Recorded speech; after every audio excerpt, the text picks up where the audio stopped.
আপনি বারবার বলেছেন ফেব্রুয়ারির প্রথম দিকে নির্বাচন হবে। আমরা এইটাই চাই, ফেব্রুয়ারির প্রথম দিকে নির্বাচন হোক, এর ব্যত্যয় যেন না ঘটে।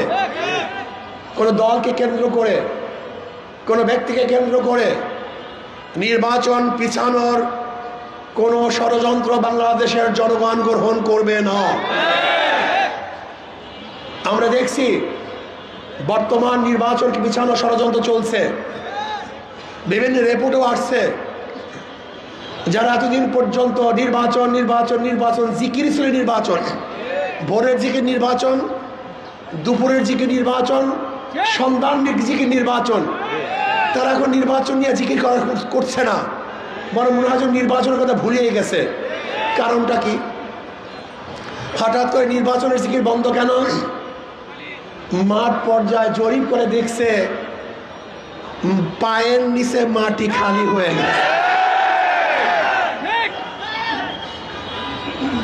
বাংলাদেশের জনগণ কোনো চাঁদাবাজকে আর ভোট দিবে না, কোনো সন্ত্রাসীকে বাংলাদেশের মানুষ ভোট দিতে চায় না। যারা বিদেশে টাকা পাচার করবে এরকম মানুষকে বাংলাদেশের জনগণ আর দেখতে চায় না।